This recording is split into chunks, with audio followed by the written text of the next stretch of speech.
So Nirmal, Caitlin, Kelsey, Joe, please welcome. Thank you so much. Thank you, sir. Thank you. Thank you, Joe. Yes, sir.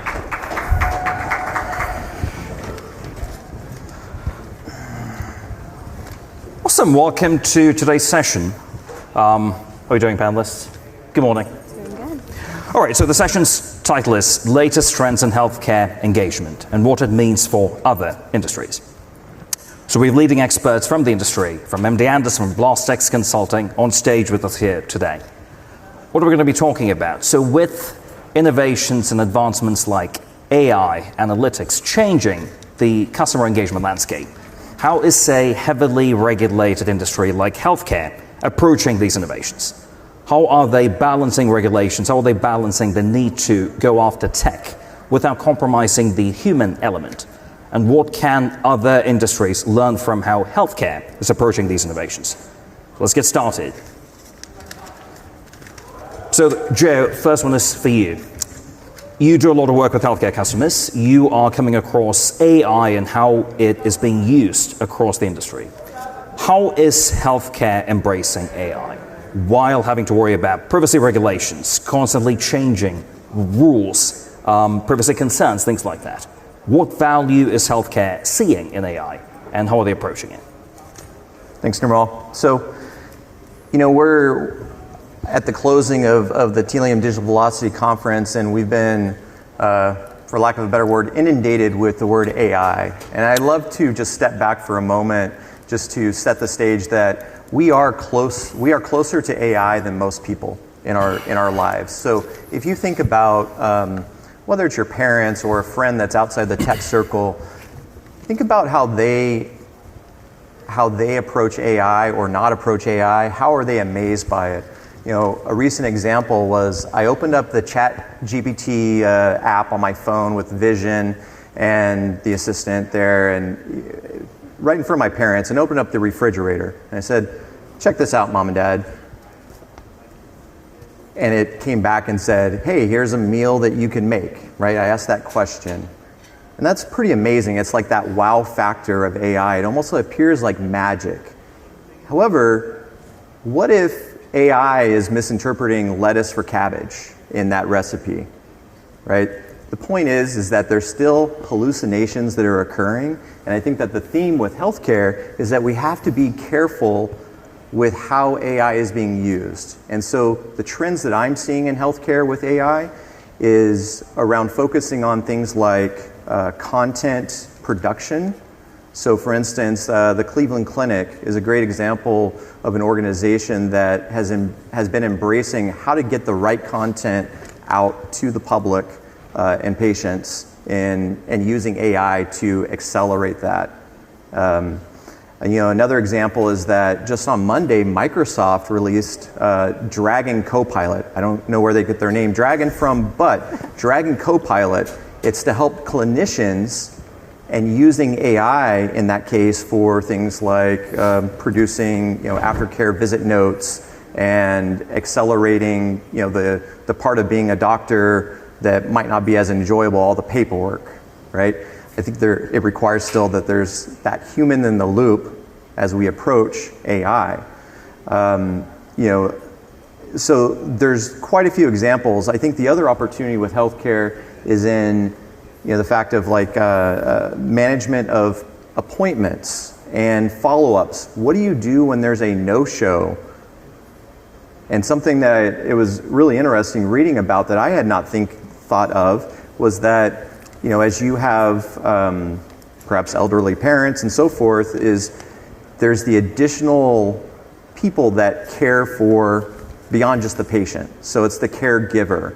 And so that relationship that exists. And I believe that that's an amazing opportunity for technology like Telium to help with that identity piece of who are those other, and it was mentioned in the AWS travel session yesterday about who else should be notified if your parent doesn't show up for an appointment or something like that. So there's so many opportunities with healthcare. It's an exciting space, but from my perspective, it's moving slower than some other industries. And with good reason, Greg. When you're talking hallucinations, lettuce versus cabbage is not the same as a life-threatening condition versus not so life-threatening condition. So the concern, the apprehension is completely understandable. So yeah, thanks for that. So let's move to you, Kelsey. So you work for MD Anderson. If healthcare industry as a whole has to worry about regulations, you have regulations with a capital R due to the nature of medical condition, the sensitivity around that, all of that. So how is MD Anderson approaching it, knowing that even some of the low-hanging fruit type use cases available to other healthcare organizations may not be an option for you? So what challenges are you seeing, how you're approaching it? Yeah, so you're exactly right. Being in healthcare and specifically a cancer hospital, we have this complexity of compliance and patient privacy, right? But we're also a state entity. We're part of the University of Texas system. So we're state employees too. So we have this double layer of government and also healthcare that we have to think about, and how we approach our data and how we use new tools and technologies is looked at with a tiny microscope, right? Like we're going as granular as it can go. Our perspective is that it's coming at us fast and furious. We have to lean in and we want to use it, especially as marketers. Like we're interested and we want to get into AI, but given the other side of that is that we have to think about how our patients may perceive that too, right? So we're looking at it and this crawl, walk, run approach that everyone's been talking about for over the past 2 days, and we're starting that journey now, right? So we're building out a timeline. We're trying to see how we can start incorporating AI in some of our internal methodologies of how we can make our lives easier, like content development. I think that's a great idea. And making sure that we are as transparent with our patients and caregivers as possible so that they know, even if we are using AI for a certain content piece, we still have human eyes on everything, right? And we're double checking it. It's a way to help us get out more content or answers or treatment plans in a faster, more efficient way. And so we're starting that journey now, but I think ultimately we don't want to be left behind, right? Because all these other industries are starting to use AI in whatever capacity that is for them. But we don't want to be left behind. So we're starting that, and hopefully, we can get to a place where it is more transparent and people are thinking like, oh, I trust this, that they are looking at all of these conditions, and it's a way for us to check all of these things and make sure that I feel solid in my treatment plan. And one day I think we'll get there, but for now it's more about how can we change our workflows to improve those and maybe shorten those time frames and write a piece of content and use these tools to help us get there. So taking an exercise in caution when using AI, yes, and putting it in front of the patient directly, but starting with some back-end use cases. Are there operational efficiencies to be gained by leveraging AI? So you're starting there and then evolving into patient-facing use cases. That's right. Makes sense. So it's not one size fits all. It doesn't have to be all or nothing. Okay, no. Cool. So Caitlin, as a follow-up to that, you are relatively new to healthcare, but you are very much a data and tech expert, and you've worked in non-healthcare verticals. So you know the data challenges, the technical challenges. So when preparing for AI, organizations, healthcare, otherwise, how should they prepare for it? And what data challenges might they anticipate? Yeah, I think that the biggest thing since being in healthcare, and it's been about 5 months since I've made the switch, is around, when it comes to data, it's just that issue of almost data collection, right? Like we as the healthcare industry are trying to evaluate how to even collect data in a meaningful way and at the volume that we need to prep for some of these things. So there have been a lot of things, that regulations that have come to play these past few years, and so we've had to make a lot of adjustments to our marketing technology stack. We've had to make sure that we're prioritizing vendors who will support our goals around privacy and security, open to a BAA and other things of that nature. And so we've had to do some shifting. And so I think that it's the biggest thing is just making sure that you have the architecture and then a true data strategy that starts from how are we going to collect data using these tools? What data do we need? How are we going to prioritize that? How are we going to monitor it? How are we going to spot check the quality? okay, now how are we going to start fitting these into the use cases, right? And in some cases, again, we're starting this out in healthcare, but from other industries and other experiences, sometimes whenever you do that in a really intentional way, the data that's coming in can help spur new ideas, right? Like it really becomes cyclical in the way that you can start feeling like you're actually prepared to start something like AI. So that's the biggest thing that we're trying to do, is just make sure that we've got tech stack in order. This feels solid, that we're tagging and collecting everything that we can in a privacy first way and capacity according to all the regulations, and then we're going to iterate on that, as the use cases come up, like Kelsey mentioned. Yep, makes perfect sense. So when it comes to AI, and we've proven the value that can be derived by using AI in the context of customer engagement. But with healthcare, you're in a unique, challenging situation where the problem isn't the availability of tech. It's all of the regulatory landscape, the labyrinth of regulations and laws you must navigate to get to that final destination. So what might other industries learn from you in general when it comes to martech and customer engagement and innovations like AI in general? How do you think, what are the challenges, and how must other industries prepare for what may be a very challenging regulatory environment down the road? Maybe we'll start with Kelsey. Yeah, so I think with all of the compliance and regulatory specifically that came out with the OCR bulletin in 2022, that really changed how we approached our data. And so I think we've learned a lot since that process, but what can be applied to other industries too is it made us lean in and really get to know our data on every single possible level. So we knew from every single partner that we use, every single martech piece that we use, what data is being collected, where is it going, who has access to it, and is it all necessary?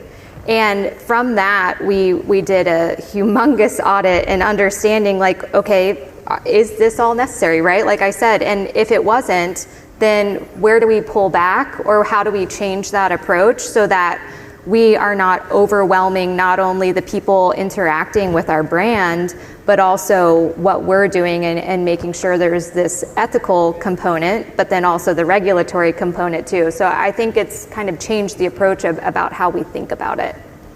Absolutely. And for those of you not familiar, OCR stands for the Office for Civil Rights. Thank you. So they announced a major overhaul to patient privacy law, which is HIPAA in the US, in how patient data is interpreted, what qualifies as sensitive patient data. So that sent earthquakes throughout the industry. In your own world, if you are a non-healthcare industry person, you may have your own 3-letter agencies and 4-letter laws coming your way. But the underlying principle and challenge is still the same. The adaptability is something you must be prepared with. So let's throw it to you, Caitlin. Anything to add there? Yeah, I think that it's really important, like what Kelsey mentioned, to make sure that you have a good understanding on what your current state looks like, and try your best to trim and make sure that you have it, that your current setup is manageable for your teams. It's manageable for other teams throughout the organization that might be supporting you, right? And you either trim that so that you're not starting the process with a lot of tech debt or a lot of overhead that's going to cloud everything and cause confusion. It's just good to make sure that you're privacy first always, but that you're running as lean as you can, so that way you can scale quickly. You're always going to be able to do things quicker, right? Whenever you have the most important things first and foremost, like right at the front, and you're not having to sift through chaos. So that's the biggest thing, is that a lot of these regulations are pushing us as healthcare entities to do that. But it's a wonderful practice, and especially before you're about to tackle a seismic shift like a massive AI project, or starting to change the way that you re-architect your martech stack to support a central data source to prep for that. Like those are big things. So that's the number one tip, I think, is just take a page out of our book and get your house in order really on the technical side before you start these things. Makes perfect sense. Joe, anything to add there? I agree with Kelsey and Caitlin completely about the importance of the data lineage, right? Understanding, well, why are you sending data somewhere, what that data is, where it's going, the observability of all of that. And here's why.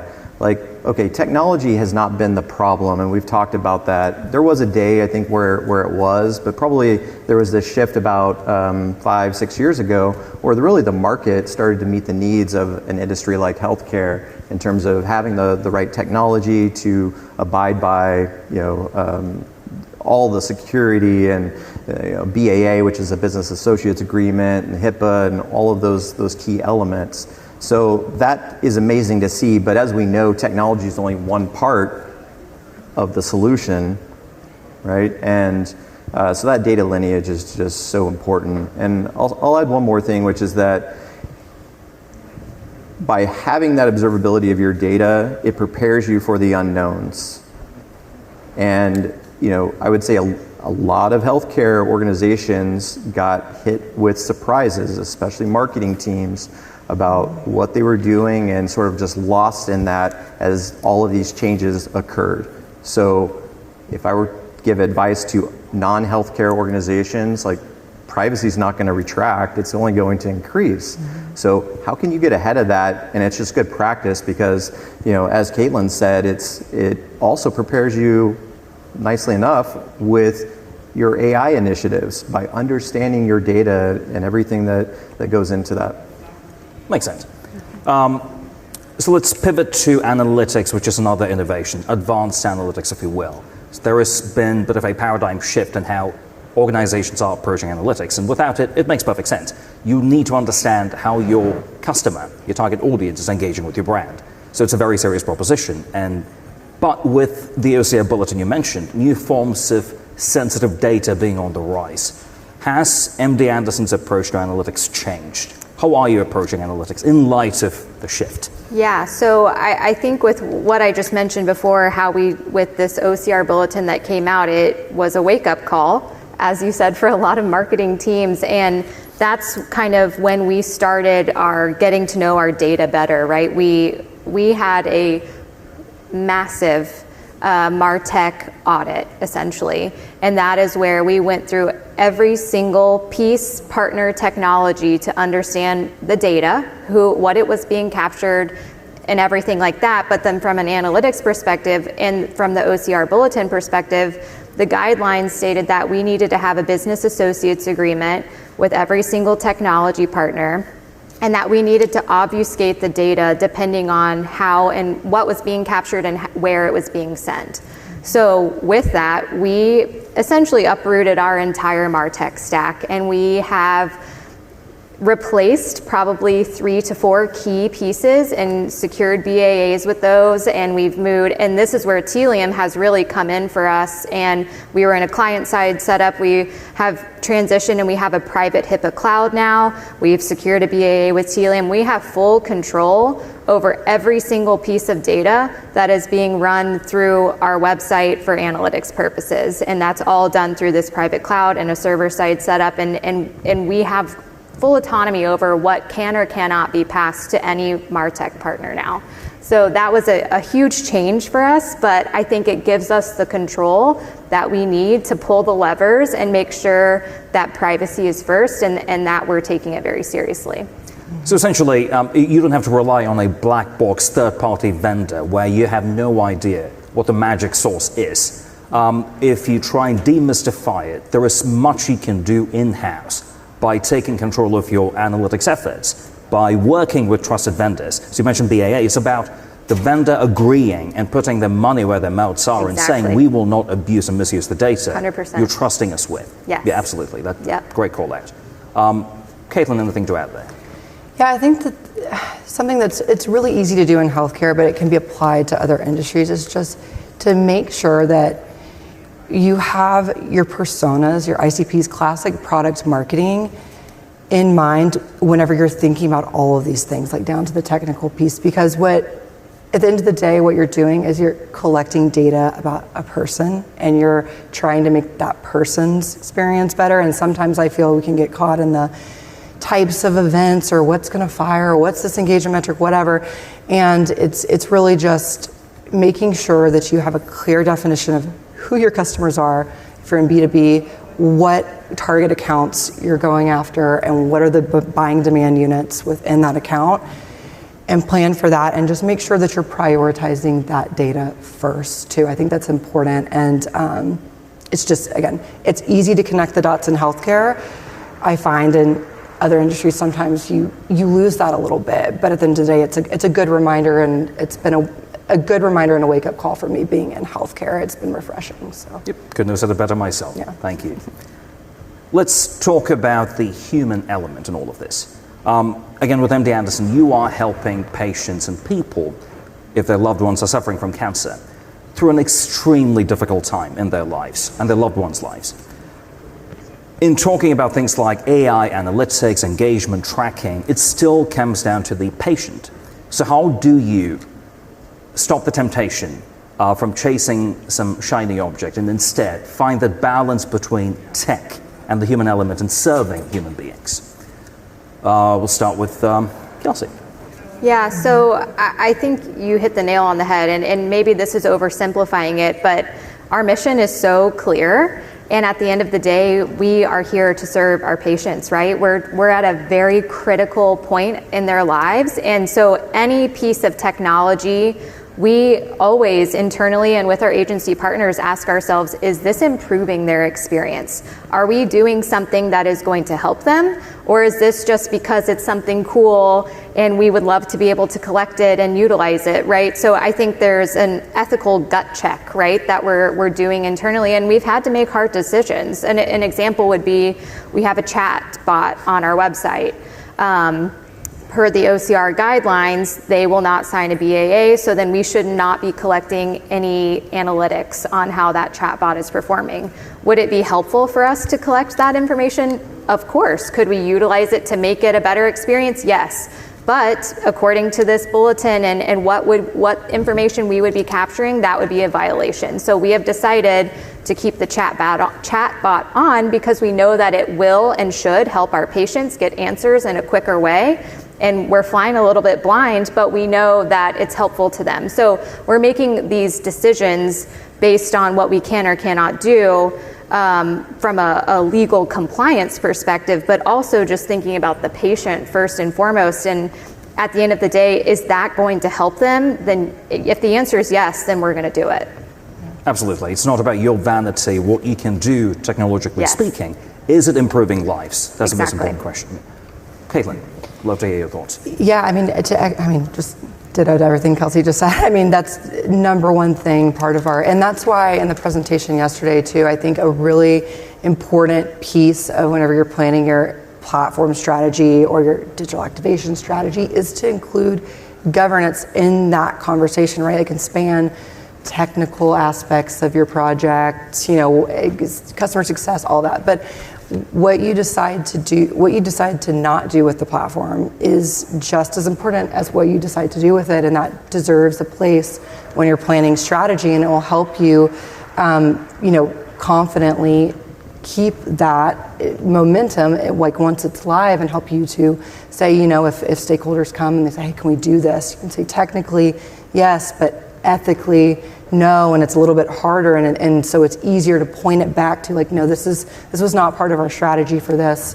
This is something that we had said no, it's off limit. So having that at the beginning of the project is really important, and then also just again making sure that we say personalization is really important, right? And especially on the website, but think about when you're planning that, not just your use case around this is what we want to do, but is this personalization change going to make it harder for somebody to schedule an appointment? Is that worth it to advertise when we're going to have to change or minimize the CTA for something that's even more important? So you got to have those gut checks with yourself. Agree 1,000%. Joe, anything to add? Sure. So just thinking beyond healthcare, but also healthcare as well, certainly, I like to say, let's reduce the friction with empathy, right? Let's be empathetic about our approaches and that's going to yield a better result. And how many of us have filled out like a preference form or submitted something on a website, a quiz or a survey, and never have seen that be used effectively by the brand? That's your opportunity, and all of Telium's technologies, of course, help with that. So it's a great place to be. Well, nice vote of confidence there at the end. We appreciate it. We're out of time, but Kelsey, a quick one for you, if I may. If you had a magic wand, which you could just wave and improve patients' lives and improve patient engagement, what would you do with it? I mean, for us, I think what I would change, my magic wand would have the patients understanding that what we are doing with their data and how we are trying to use data is to help them. And I think that gets lost a lot of times when they're, retargeting and the big creepy internet is following me, right? But I think what we are trying to do is to help them to make the process as seamless as possible and get them the information that they need that helps them in their journey. And so for me, my magic wand would be like them understanding that we have good intentions, right? And then that would open the door for us to be able to do all of these cool things that we know could help them. That magic wand sounds really powerful. Wonderful. Let's do it. Well, thank you, everybody. Hopefully you learned something here today. Thank you for your time.